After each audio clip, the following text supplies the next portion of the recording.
Masuk ke Mel. Miu, Miu. Mil. There's the coffee here. Dạ. You put here and dạ.ไม่ อาจารย์ต้องใส่ก่อนเขาจะได้ไปเสิร์ฟคนอื่นด้วย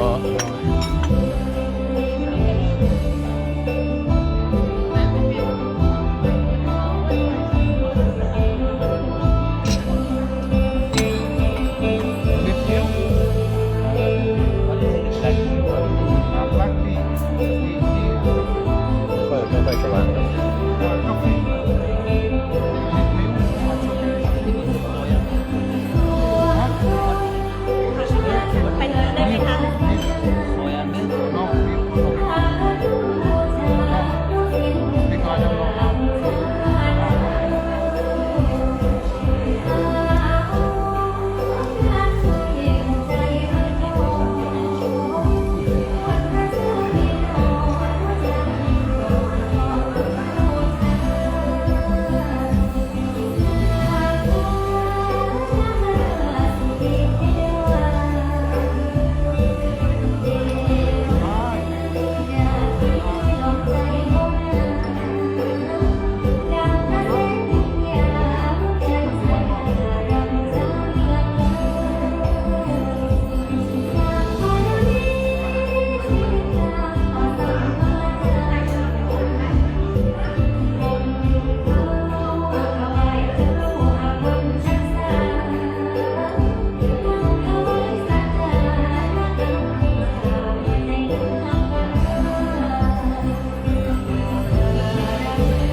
จริงๆคนไปมากเลยทุกปีหนึ่งวันแน่นรถร้านที่จอดรถไม่พอเพราะว่าไอ้ข่าวพระเนี่ยมันท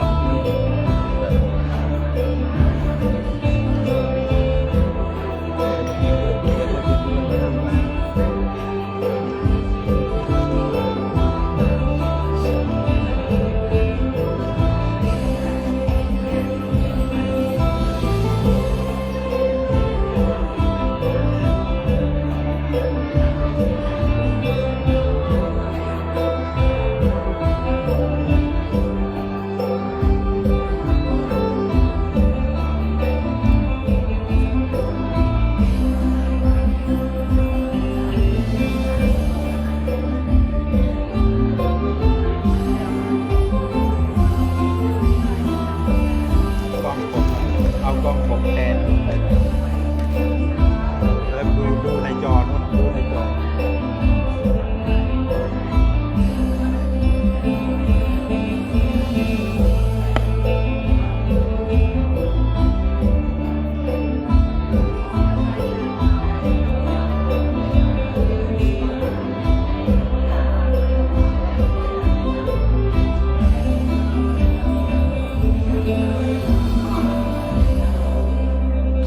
ขอเสียงปรบมือให้น้องจีน่าด้วยนะคะ ขอบพระคุณนะคะจากคณะบ้านไทยฟินแลนด์ค่ะ เดี๋ยวลำดับต่อไปนะคะ เราจะให้ประธานนะคะ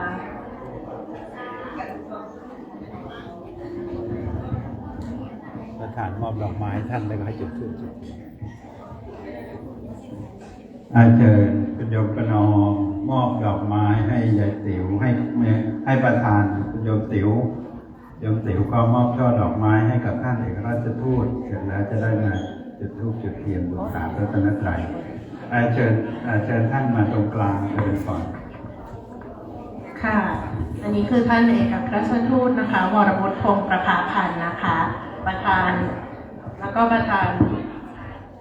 สมาคมชาวพุทธฟิล์มไทยนะคะ คุณประนอมและคุณภัคินีนะคะ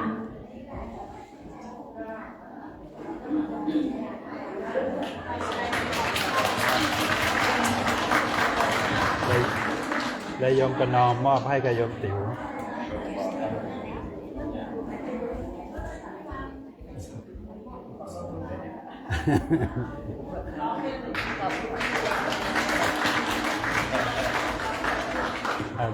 เป้เอาไม้ให้ท่านได้ทักทายพี่น้องก่อนได้จุดธูปเทียนนะ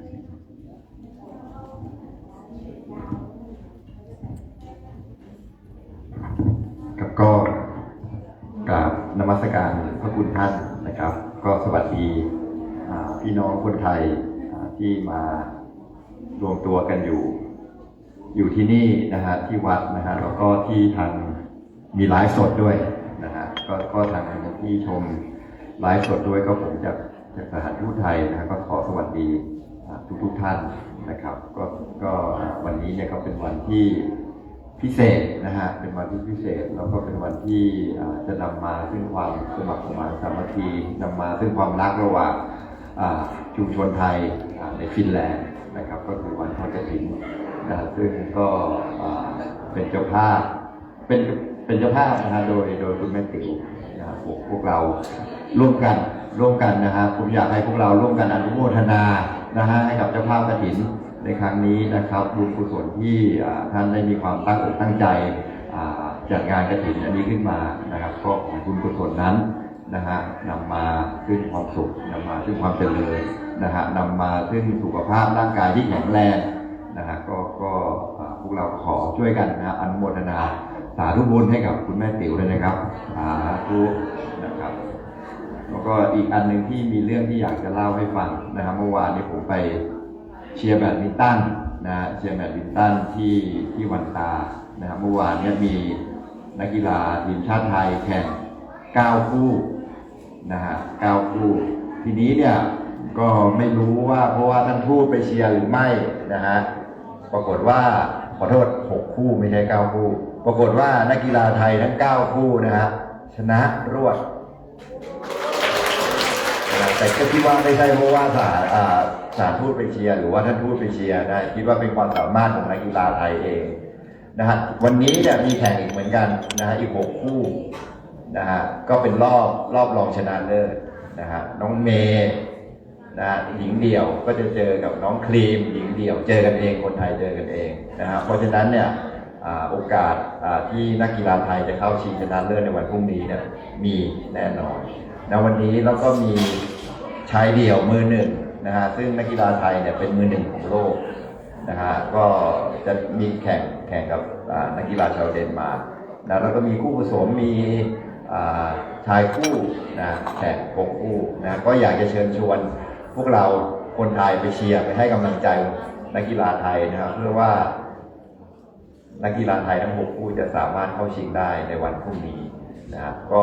เชิญชวนให้ทุกท่านไปเชียร์นะอีกวันหนึ่งที่เป็นวันสำคัญเราก็อยากจะเชิญชวนให้พวกเราเข้าร่วมนะคือวันที่7 พฤศจิกายนนะฮะเราสถานทูตจัดงานวันชาตินะฮะอาจจะมีหลายคนถามว่าทำไมเราจัดวันที่7 พฤศจิกาทำไมเราไม่จัดวันที่5 ธันวาเหมือนกับปีก่อนๆนะฮะก็เป็นเหตุผลของที่สำคัญก็คือสถานที่ที่เราใช้เนี่ยนะคือห้องชั้นใต้ดินของโบสถ์ขาวเนี่ยในช่วงเดือนธันวาเนี่ยไม่ว่างตลอดทั้งเดือนเลยนะครับแล้วว่างที่เราจองได้คือวันที่7 พฤศจิกายนนะเพราะฉะนั้นเราก็เลยจำเป็นที่ต้องจัดงานวันชาติวันที่7 พฤศจิกายนนะฮะก็อยากจะเชิญชวนพวกเรานะฮะไปร่วมงานกันให้พร้อมเพรียงนะฮะไปให้กันเยอะๆนะฮะก็เราสาธุเตรียมอาหารการกินเครื่องดื่มไว้รอรับท่านนะครับการแต่งกายก็ถ้าเป็นก็คือเป็นชุดสากลนะฮะชุดสากลถ้าหรือชุดผ้าไทยนะฮะชุดผ้าไทยไม่จำกัดสี นะฮะท่านอยากจะใส่สีม่วงสีน้ำเงินก็ได้นะฮะขอให้ท่านไปนะเป็นไม่จำเป็นต้องชุดไทยนะท่านไม่สะดวกที่จะใส่ผ้าไทยก็ใส่ชุดที่สากลได้นะฮะแต่เราไม่ได้บังคับว่าต้องใส่สีเหลืองนะแต่เราขอความร่วมมือนะฮะถ้าเกิดสมมติว่าท่านมีชุดสีเหลืองใส่แล้วสวยนะฮะใส่แล้วดูหุ่นดีนะฮะใส่แล้วดูภูมิฐานท่านก็ใส่สีเหลืองได้นะฮะแต่ท่านสะดวกที่จะใส่สีอื่นก็ไม่มีอะไรขัดข้องที่เราอยากมากที่สุดคืออยากให้ท่านไปร่วมนะฮะไปแสดงความจงรักภักดีนะฮะไปแสดงความ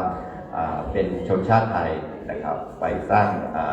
ความเป็นเอกภาพน้ำหนึ่งใจเดียวของคนไทยนะครับก็ขอเชิญชวนนะครับและอีกอันหนึ่งที่อยากใช้โอกาสนี้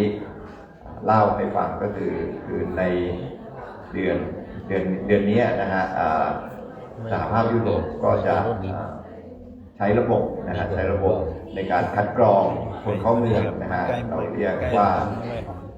EES นะฮะหรือว่า Entry Exit System นะซึ่งจะทำให้ชีวิต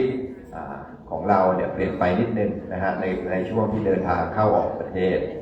นะครับก็คือจะต้องให้ข้อมูลนะฮะให้ข้อมูลเกี่ยวกับตัวบุคคลนะฮะในเรื่องหน้าตาในเรื่องลายนิ้วมือนะฮะเพื่อที่ระบบเนี่ยจะได้บันทึกข้อมูลของท่านนะฮะในครั้งแรกครั้งต่อไปเนี่ยถ้าเกิดท่านมีข้อมูลอยู่ในระบบแล้วการเข้าออกด่านต่างๆของประเทศต่างๆในสหภาพยุโรปของท่านเนี่ยก็จะง่ายขึ้นทีนี้ก็จะเป็นความเปลี่ยนแปลงที่สำคัญนะฮะซึ่งอาจจะในระยะต้นเนี่ยอาจจะมีความคลุกคลักนะฮะสร้างความไม่สะดวกสบายให้กับท่านนะฮะแต่ตราบใดที่ท่านนำข้อมูลของท่านเข้าไปในระบบแล้วเนี่ยในการเดินทางเข้าออกต่อไปก็จะสะดวกก็จะรวดเร็วยิ่งขึ้นนะก็ข้อมูลต่างๆเหล่านี้เนี่ยเราก็ได้ประชาสัมพันธ์ผ่าน Facebook ของสถานทูตแล้วนะฮะแต่ทีนี้เนี่ยก็ขอมาเน้นย้ำให้ท่านฟังอีกทีหนึ่งนะครับเพื่อที่ท่านจะได้ทราบนะฮะแล้วก็เตรียมตัวนะฮะอะไรที่ท่านจะต้องทำก็ต้องทำเพื่อให้กำรงชีวิตของท่านในฟินแลนด์ในเฮลซิงกินะฮะหรือเมืองอื่นๆในเฮลซิงกิในฟินแลนด์ของท่านเนี่ยเป็นไปด้วยความสงบสุขแล้วก็ไม่มีปัญหาใดๆนะครับก็วันนี้ก็คงมีเรื่องที่จะพูดคุยทักทายกับท่านในครั้งนี้นะฮะวันนี้เลิกกฐินแล้วนะฮะไม่มีธุระไม่ติดอะไรไม่มีนัดกับใครนะฮะไปเชียร์แบดมินตันนะฮะรวมกันเป็นหนึ่งน้ำหนึ่งใจเดียวกันนะฮะพอมันจะเริ่มแข่งตั้งแต่ช่วงบ่ายๆแต่ทีนี้มันจะแข่งไปจนถึง6 โมงเย็นประมาณนั้นนะฮะแล้วก็มีนักกีฬาไทยแข่งอยู่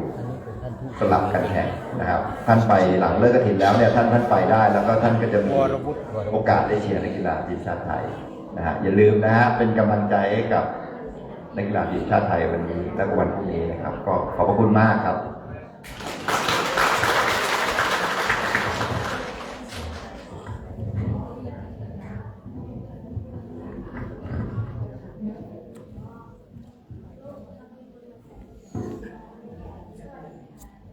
จุดอะไรจ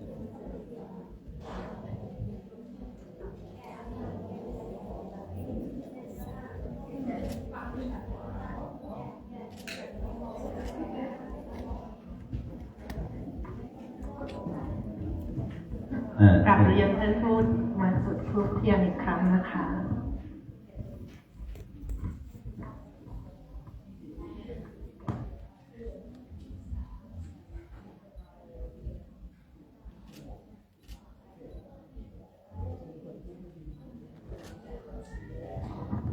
ขอเชิญมานั่งที่เก้าอี้ด้านข้างได้นะคะเรามีที่นะคะท่านที่ยืนอยู่ด้านหลังนะคะ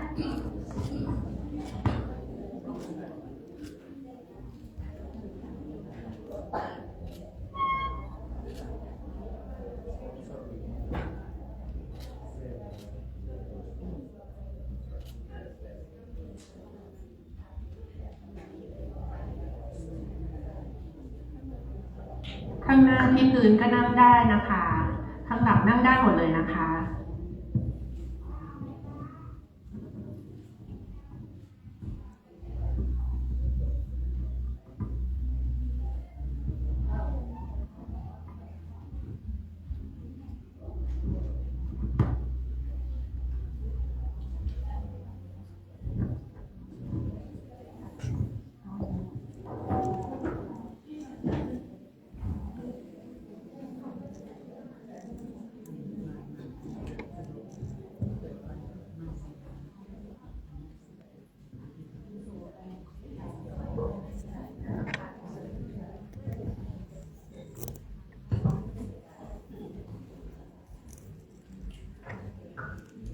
ขอนอบน้อมแด่องค์สมเด็จพระสัมมาสัมพุทธเจ้าพระองค์นั้นผู้ข้ามพ้นฝั่งแห่งทุกข์ขอนอบน้อมแด่พระธรรมคำสอนขององค์สมเด็จพระสัมมาสัมพุทธเจ้าที่สว่างไสวรุ่งเรืองดุจดวงประทีปขอนอบน้อมแด่พระสงฆ์อันเป็นเนื้อนาบุญอันยิ่งใหญ่กว่านาบุญทั้งหลายน้อมกราบนมัสการพระคุณเจ้าพระเถรานุเถระน้อมกราบนมัสการพระเดชพระคุณหลวงพ่อท่านพระครูศรียานวิเทศประธานสงฆ์วัดพุทธารามประเทศฟินแลนด์กราบนมัสการพระอาจารย์ทุกรูปกราบสวัสดีท่านเอกอัครราชทูตประจำกรุงเฮลซิงกิท่านวรวุฒิพงษ์ประภาพันธ์และเจ้าหน้าที่สถานทูตทุกท่านกราบสวัสดีพ่อแม่พี่น้องพี่ป้าน้าอาที่เคารพรักทุกท่านณลำดับต่อไปจะเริ่มเข้าสู่ศาสนพิธีข้าพเจ้านางสาววิภารัตน์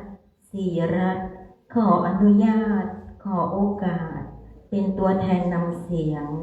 นำสวดมนต์เพื่อความเป็นอันหนึ่งอันเดียวเพื่อความพร้อมเพรียงกันเมื่อพร้อมแล้วกราบ3 ครั้งกราบ1กราบ2กราบ3บูชาพระรัตนตรัยอิมินาสักการเนะพุทธังอภิปูชยามาอิมินาสักการเนะ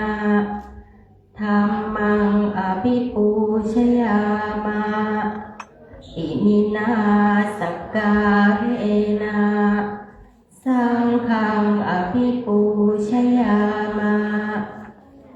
กราบพระรัตนตรัยอะระหังสัมมาสัมพุทโธภควาพุทธังภควันตังอภิวาเทมิกราบสวากขาโตภควตาธัมโมธัมมังนามัสสามิกราบสุปฏิปันโนภควโตสาวกสังโฆสังฆังนามามิกราบ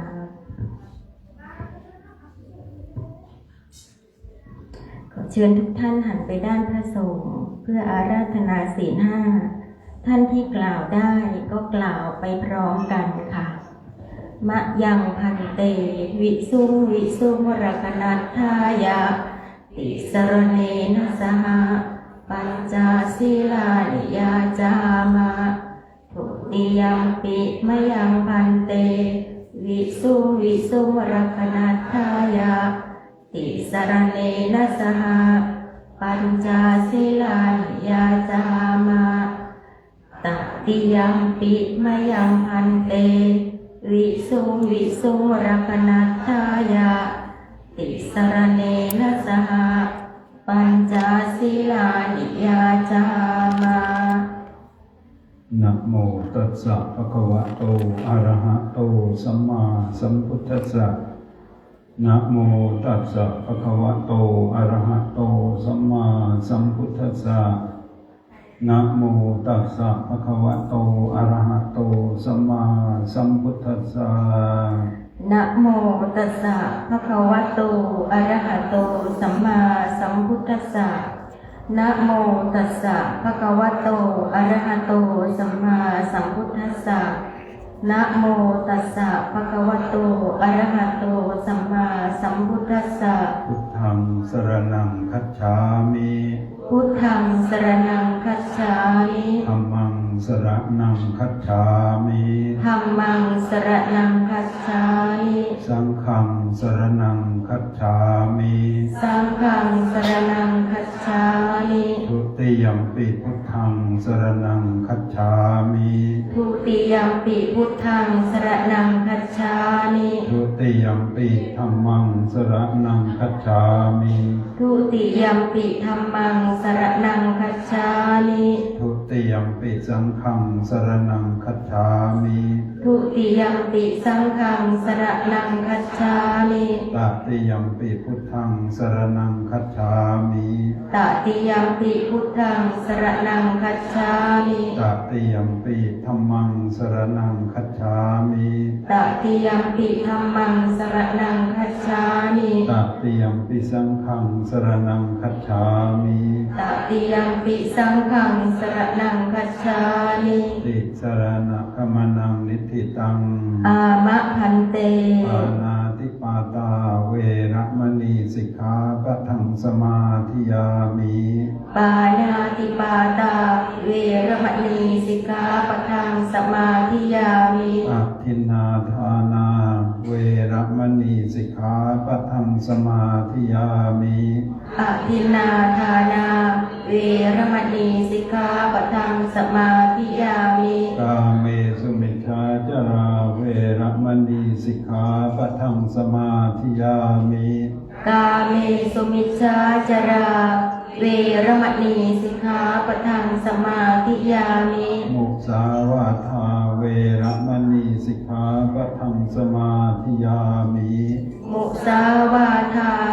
เวรมณีสิกขาปะทังสมาธิยามิ สุราเมรยมัชฌะปมาทฐานา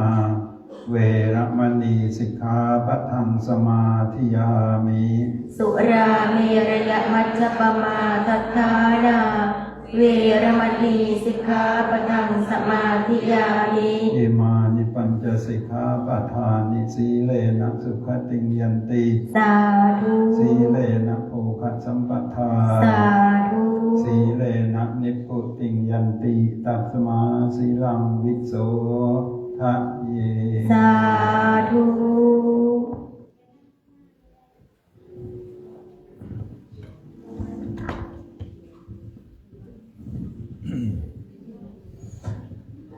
ต่อไปพระสงฆ์จะได้สวดถวายพรพระเนื่องจากการเจริญพระพุทธมนต์ฉลองกองกฐินนั้น เราได้เจริญพุทธมนต์ไปแล้วตั้งแต่เมื่อวานในตอนค่ำถือว่าเป็นการสมโภชไปเรียบร้อยตอนนี้พระสงฆ์ก็จะสวดถวายพรพระจบแล้วก็จะให้ญาติโยมได้ตักบาตรพร้อมกันก็เตรียมเรื่องการตักบาตรกันแล้วกันนะโมตัสสะภะคะวะโตอะระหะโตสัมมาสัมพุทธัสสะนะโมตัสสะภะคะวะโตอะระหะโตสัมมาสัมพุทธัสสะนะโมตัสสะภะคะวะโตอะระหะโตสัมมาสัมพุทธัสสะเตเปโสภะคะวะอะระหังสัมมาสัมพุทโธวิชชาจารณะสัมปันโนสุขโตโลกวิทูอนุตตโลปุริสธรรมสารติสัทธาเทวมนุสานังพุทโธภควาทิสวากขาโตภควตาธัมโมสันทิฏฐิโกอากาลิโกเอหิปัสสิโกโอปัญญิโกปัจจตังเวทิตาโพวิญโยเอ ติสุปฏิปันโนภะคะวะโตสาวกสังโฆอุชุปฏิปันโนภะคะวะโตสาวกสังโฆปฏิปันโนภะคะวะโตสาวกสังโฆมีจิปฏิปันโนภะคะวะโตสาวกสังโฆตาลิปุริสยุคานิอัตถปุริสปุคคลาสัพพะคะวะโตสาวกสังโฆหุนายโยปาหุนายโยขินายโยอัญชลิกรณิโยอนุตตรังปุญญาเขตังโลกัสสานติสมาพินิมสัพเตตังคลีเมฆลังอุทิตโคลัสสเสนามาลังทานาทิธรรมวิทินาจิตตวามุนินโทตันเตจะสาภวตุเตชยมังคลานิมาติเลกมปิโยจิตตสัพพลัตติงโคลัมปนาลาวักกมักขมทันตยาคังคันติสุขันตวิตินาจิตตวามุนินโทตันเตจะสาภวตุเตชยมังคลานิกิเลกมปิอาเกมันตะโพตังทาวาคิจักกมัสสเนวสุธารุนันตังเมตตัมภูเสกวิทินาจิตตวามุนินโทตันเตจะสาภวตุเตชยมังคลานิตะคาขมติหัตถสุธารุนันตังติโยชนะปะทังคุลิมาลวันตังติวิสังคตมโนจิตตวามุนินโทตันเตภวตุเต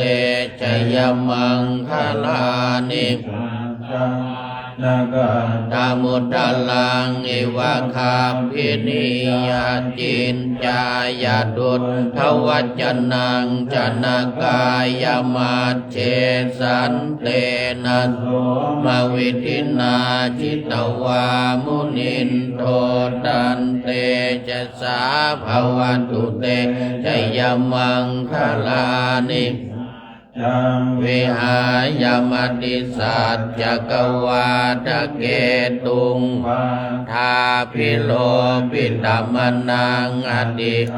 ทาภูตังปัญญาปฏิปัจจลิโตจิตตวามุนินโทตันเตจะสาภวตุเตชยมังคลานิโอปนันทบุจกังวิพุทธังมหิตกิงปุตเตละเทละบุจเกนะธรรมาปยันโตหิตทุปะเทสวิทินาจิตตวามุนินโทตันเตจะสาภวตุเตชยมังคลา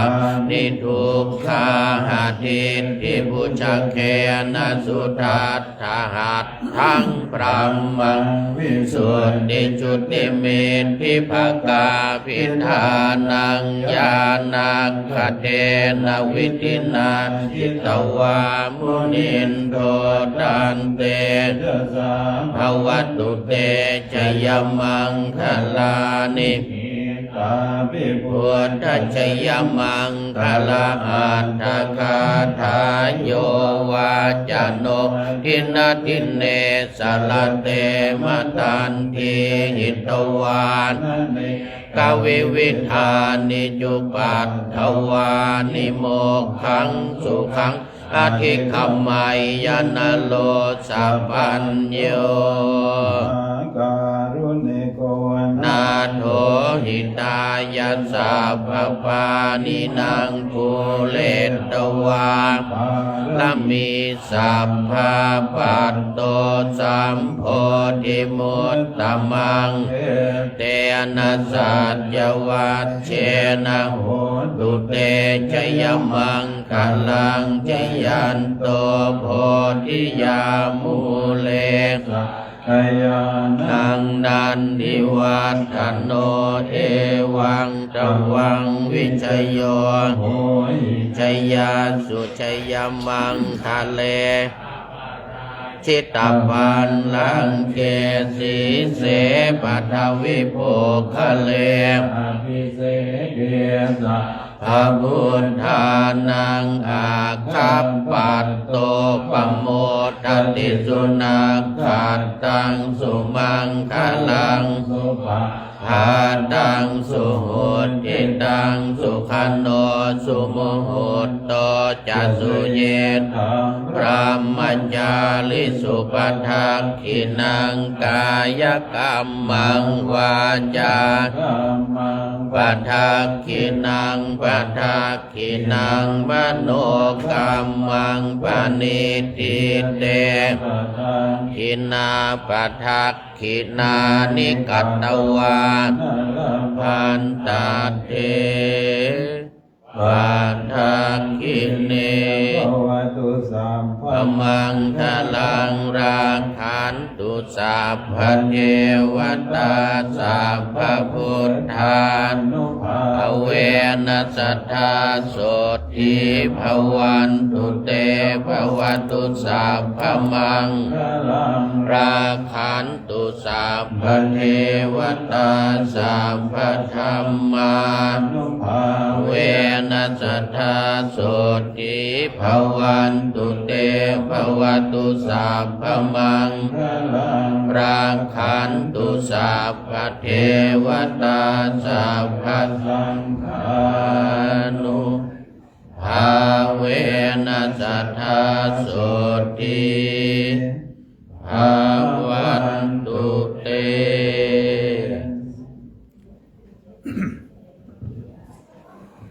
การสวดถวายพรพระเป็นการประกาศชัยชนะพระพุทธเจ้า8 ครั้งสำคัญทุกครั้งเมื่อเรามีกิจกรรมงานบุญเราก็จะต้องอัญเชิญบทนี้มาสาธยายตอนนี้เรามีเวลาอยู่ครึ่งชั่วโมงจะได้เวลา 11 นาฬิกาก่อนแต่พระจะออกบิณฑบาตก็จะให้ลูกหลานได้แสดงวัฒนธรรมอีก1 ชุดเพราะว่าลูกหลานมีงานที่จะต้องไปแสดงที่อื่นต่อก็เลยต้องขอเวลาตรงนี้ในขณะที่ลูกหลานกำลังแสดงชุดนี้แล้วเราก็จะได้เตรียมตักบาตรและดูอากาศแดดออกอย่างนี้น่าจะออกประดับบาตรข้างนอกได้นะให้ญาติโยมเตรียมพร้อมใครมีอาหารแห้งมาก็เตรียมใครไม่มีก็มาติดต่อกับยายติ๋วจะมีแก้วสารพัดนึกไว้ให้ตักบาตรกันตอนนี้ก็ถ้าการแสดงพร้อมก็ขอเชิญค่ะเดี๋ยวขอรับชมกันนะคะคณะวันนี้มีแต่คณะบ้านไทยฟินแลนด์นะคะที่มาร่วมแสดงนาฏศิลป์ไทยนะคะเดี๋ยวจะมีการฟ้อนบูชาครูโดยคุณสายพินเฮโนนะคะรอสักครู่นะคะ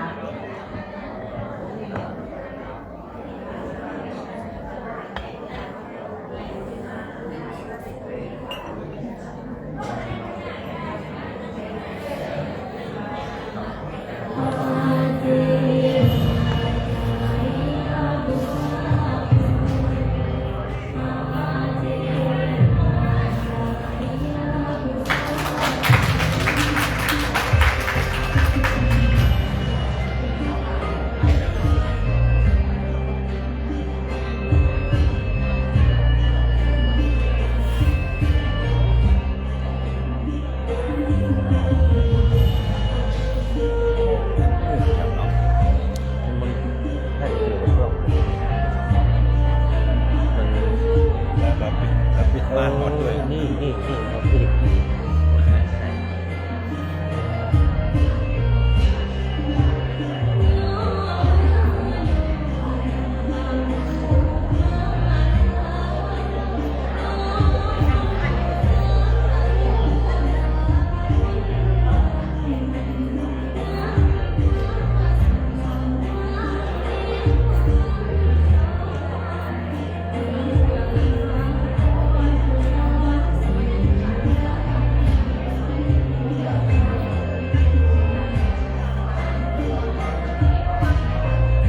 You live in Finland? Oh, in Estonia. Ah, Estonia. Ah, Yeah, okay. with Andrus. I've been there. You with? Are you stayed in here? Yes. Stay with him. How long now? 1 year. Yeah. That small island, yeah? Yeah. Cold.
ค่ะขอเสียงปรบมือให้พี่สายพินด้วยนะคะ จากคณะบ้านไทยฟินแลนด์ค่ะ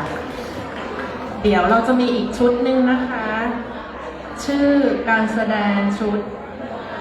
แม่บายสีนะคะ โดยน้องทีน่าจากคณะบ้านไทยฟินแลนด์เช่นกันนะคะ ขอเสียงปรบมือให้น้องทีน่าด้วยค่ะ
ผมลืมดึงขึ้น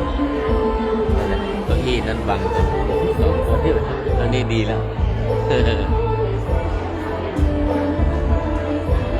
My ญาณผมผู้ประโลกให้ด้วยนะครับ ฮะ ผู้ประโลกกระดิ่ง อ๋อประโลกติดครับได้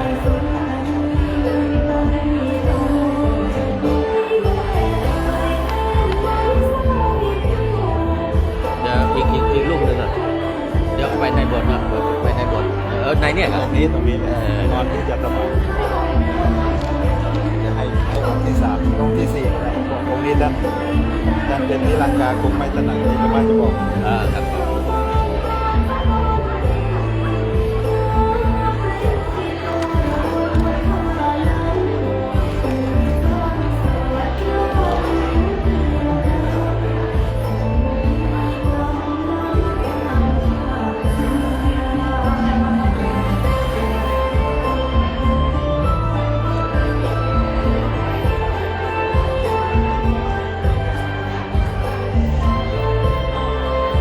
พร้อมแล้วนะคะข้างนอก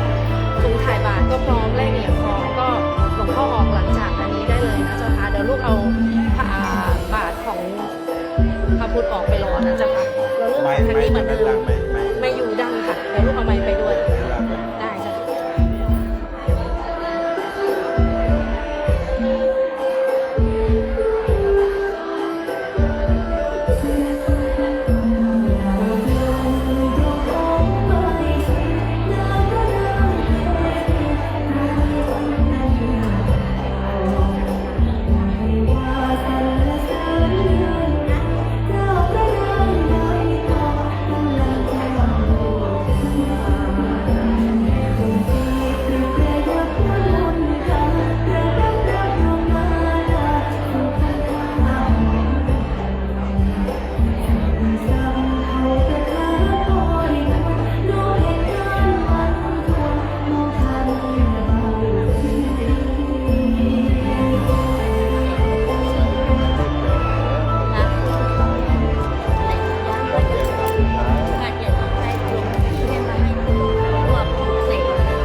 โอ้ย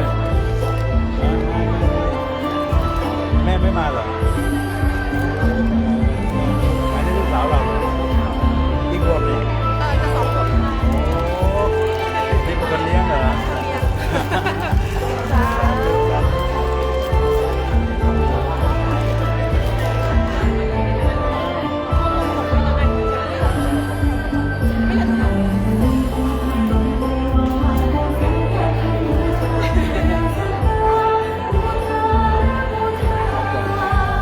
ยังไม่รีบกลับเนาะ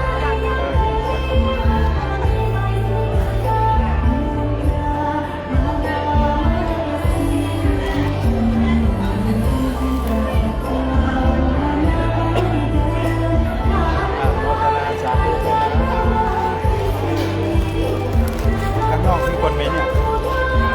ข้างนอกมีคนเยอะไหมเดี๋ยวไปรับพรพร้อมกันนะ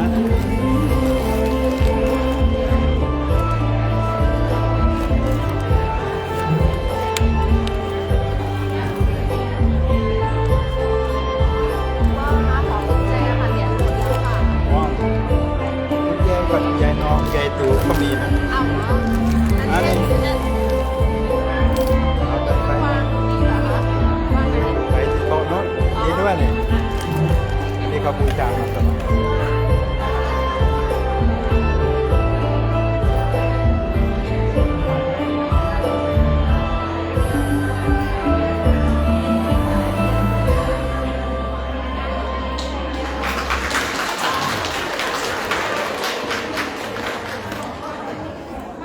ค่ะ อ่า ขอบพระคุณคณะบ้านไทยนะคะ ต่อไปเป็นการใส่บาตรนะคะ โยมนางนำถวายข้าวพระนำถวายสังฆทานนำถวายอาหารบิณฑบาตก่อนเลยนะเดี๋ยวก่อนจะออกไปรับข้างนอก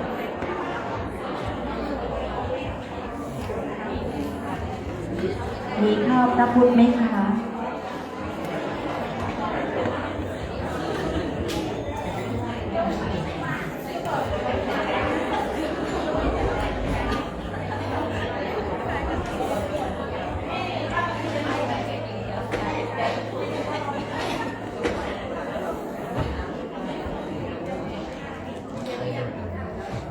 ไม่มีก็ กล่าวคำบูชาไปเลย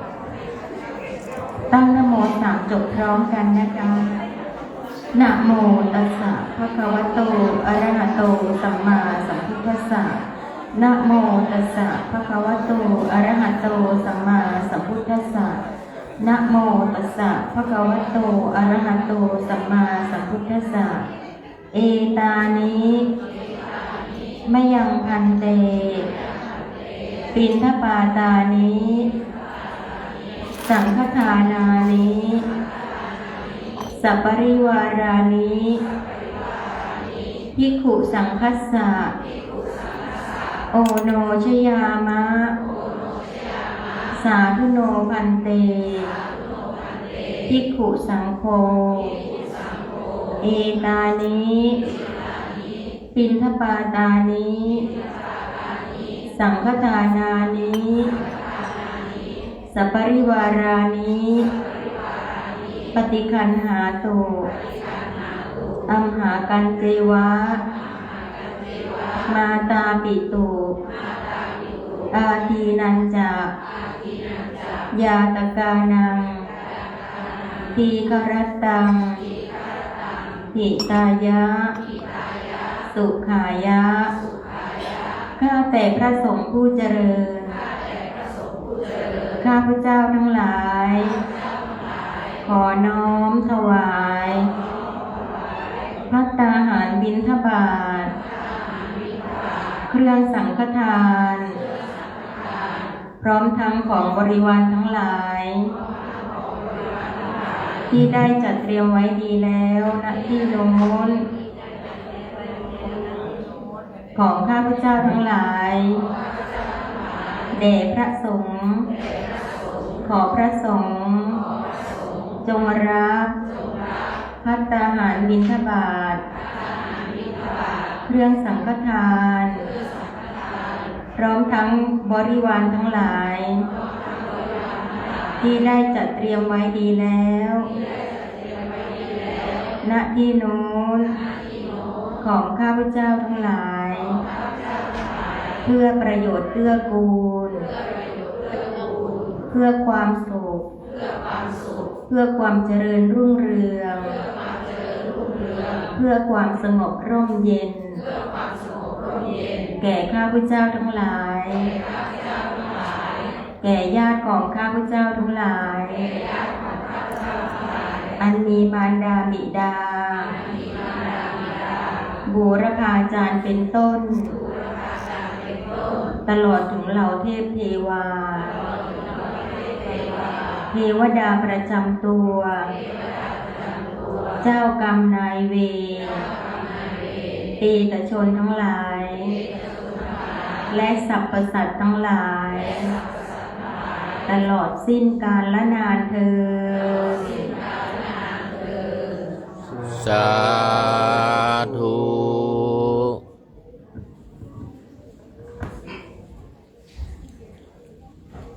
ตอนนี้เราเตรียมไปบิณฑบาตรับไปเตรียมตักบาตรข้างนอกพอตักบาตรเสร็จแล้ว เจ้าหน้าที่ก็เตรียมถาดเตรียมถาดหลุมที่จะถวายพระสงฆ์เพราะวันนี้พระสงฆ์จะไปตักอาหารที่โรงทานพระสงฆ์ตักอาหารโรงทานเสร็จเรียบร้อยพระสงฆ์ก็จะมานั่งฉันที่นี่แล้วญาติโยมก็รับประทานกันต่อเลยนะเสิร์ฟตัวเองดูแลตัวเอง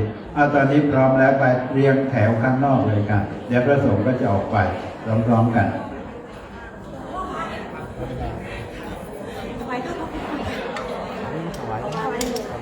นิมนต์คือโยมเอารองเท้ามาวางไว้ให้ทุกองค์แล้วนะเจ้าคะทางประตูลมแรงนิดนึงค่ะ ถ้าคุมผ้าได้ก็จะดี